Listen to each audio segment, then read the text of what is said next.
भारत ने 15 अगस्त 1947 को अंग्रेजों की गुलामी से आजादी पाई। इस आजादी के लिए हमारे देश के वीर सपूतों ने अपना खून बहाया, अपना जीवन न्योछावर किया। भगत सिंह, राजगुरु, सुखदेव, रानी लक्ष्मीबाई, सुभाष चंद्र बोस, इन सब ने अपने प्राण त्याग दिए ताकि हम बिना डर के सांस ले सकें, बिना बंधन के जी सकें। लेकिन बाइबल हमें एक और गहरी सच्चाई बताती है कि इंसान केवल किसी विदेशी शासन से ही गुलाम नहीं होता, बल्कि पाप का भी गुलाम होता है। हम पाप के बंधनों में जकड़े होते हैं। झूठ, घमंड, ईर्ष्या, व्यभिचार, लालच, ये सब अदृश्य जंजीरों की तरह हमें बांधते हैं। पर उससे पहले अगर आप इस चैनल पर नए हैं तो इस चैनल को लाइक और सब्सक्राइब करना ना भूलें। तो बिना देरी किए चलिए शुरू करते हैं। आज हम स्वतंत्रता दिवस मना रहे हैं, एक ऐसा दिन जो हमें हमारी आजादी की कीमत और महत्व याद दिलाता है। एक ऐसा दिन जो हमें हमारे पूर्वजों के बलिदान और संघर्ष की कहानियां सुनाता है। और एक ऐसा दिन जो हमें सोचने पर मजबूर करता है कि असली स्वतंत्रता आखिर है क्या। भारत की आजादी के लिए लाखों लोगों ने अपने प्राण न्योछावर कर दिए। किसी ने अपनी जवानी खो दी, किसी ने अपना परिवार और किसी ने अपनी जान। उनका सपना था एक ऐसा देश जहां कोई गुलाम न हो, जहां सबको जीने का अधिकार मिले, जहां कोई हमें आदेश देने वाला विदेशी न हो, जहां हम अपने नियमों से चलें। लेकिन मेरे प्रिय मित्रों, क्या आपने कभी सोचा है कि बाइबल भी स्वतंत्रता के बारे में बहुत कुछ कहती है। बाइबल में यीशु मसीह ने कहा, तुम सत्य को जानोगे और सत्य तुम्हें स्वतंत्र करेगा। इसका मतलब है कि सच्ची स्वतंत्रता सिर्फ राजनीतिक आजादी नहीं है। सच्ची स्वतंत्रता हमारे दिल की, हमारी आत्मा की आजादी है। जब हम पाप के बंधनों से मुक्त हो जाते हैं, जब हम डर, अपराध बोध और शैतान की कैद से आजाद हो जाते हैं, तभी हम सच में स्वतंत्र होते हैं। भारत की आजादी के पहले हमारे देश के लोग दास थे। वे जो चाहे नहीं कर सकते थे। उन्हें अपने देश में भी गुलामी सहनी पड़ती थी। और यही स्थिति पाप में फंसे इंसान की होती है। वह अपनी इच्छा से सही काम करना चाहता है, लेकिन पाप का बंधन उसे रोक देता है। जैसे पौलुस ने रोमियो 7 में कहा, मैं जिस भले काम को करना चाहता हूँ वह नहीं करता, और जिस बुरे काम को नहीं करना चाहता वही करता हूँ। यह है आत्मा की गुलामी। मेरे दोस्तों, आज जब हम भारत की स्वतंत्रता मना रहे हैं, तो हमें याद रखना चाहिए कि यीशु मसीह हमें एक और गहरी स्वतंत्रता देने आए। वे हमें न सिर्फ पाप से बल्कि मौत से भी आजाद करने आए। जैसे हमारे स्वतंत्रता सेनानियों ने अपने प्राण देकर हमें भारत की आजादी दी, वैसे ही यीशु ने अपना लहू बहाकर हमें आत्मिक आजादी दी। और यह आजादी कोई हमसे छीन नहीं सकता।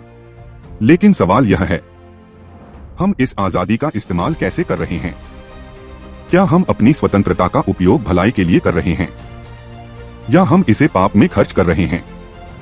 गलातियों 5:13 कहता है, हे भाइयों, तुम स्वतंत्र होने के लिए बुलाए गए हो, परंतु अपनी स्वतंत्रता को शरीर की अभिलाषाओं के लिए अवसर न बनने दो, बल्कि प्रेम से एक दूसरे की सेवा करो। आज जब हम तिरंगा फहरा रहे हैं, जब हम राष्ट्रगान गा रहे हैं, जब हम अपने देश के वीरों को सलाम कर रहे हैं, तो हमें अपने आत्मा के तिरंगे को भी फहराना होगा, जहां 3 रंग हमारे जीवन में चमकें। केसरिया रंग हमारी आत्मिक वीरता का, सफेद रंग हमारे पवित्र जीवन का, हरा रंग हमारी आत्मा में परमेश्वर की आशीष और बढ़ोतरी का। मेरे भाइयों और बहनों, भारत की स्वतंत्रता हमें एक जिम्मेदारी भी देती है, और यीशु में मिली स्वतंत्रता उससे भी बड़ी जिम्मेदारी देती है। हम सिर्फ अपने लिए स्वतंत्र नहीं हुए, बल्कि दूसरों को भी इस स्वतंत्रता का संदेश देने के लिए स्वतंत्र हुए। जैसे स्वतंत्रता सेनानी गांव-गांव जाकर आजादी का संदेश देते थे, वैसे ही हमें हर जगह जाकर मसीह में आजादी का सुसमाचार सुनाना है। आज का यह दिन हमें 2 बातें सिखाता है। पहली, स्वतंत्रता बिना बलिदान के नहीं मिलती। दूसरी, स्वतंत्रता को बचाए रखने के लिए निरंतर संघर्ष करना पड़ता है। हमारे पूर्वजों ने स्वतंत्रता पाई, लेकिन हमें इसे बनाए रखना है। और आत्मिक स्वतंत्रता के लिए हमें रोज प्रार्थना में, वचन में और पवित्र जीवन में बने रहना है।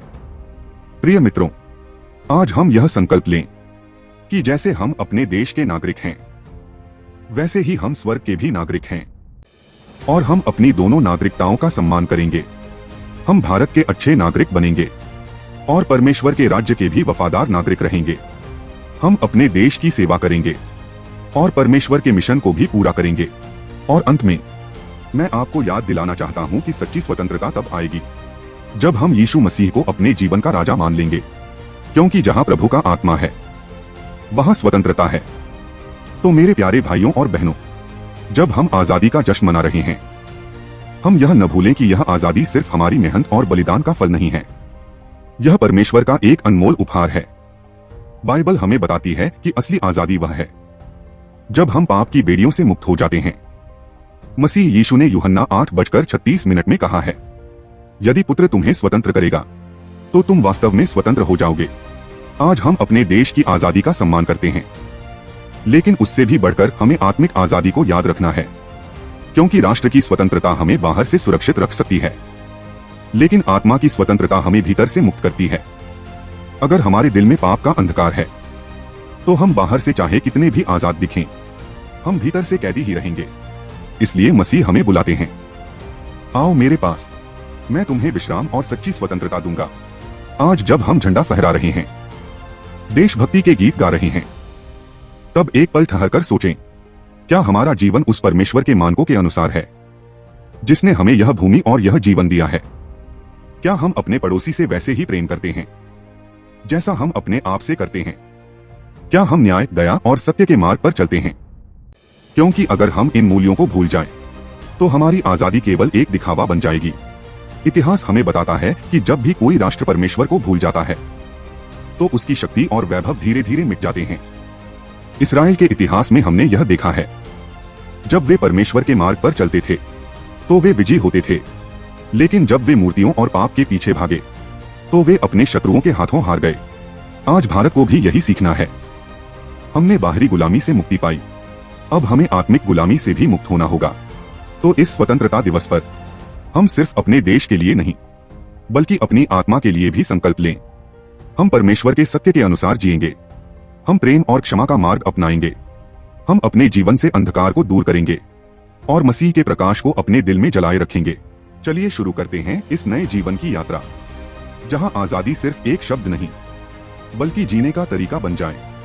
और अंत में मैं आप सबसे कहना चाहता हूं, अगर आपने अभी तक मसीह को अपने जीवन का राजा नहीं बनाया है, तो आज का दिन सबसे सही है, क्योंकि यही है सच्ची स्वतंत्रता का आरंभ।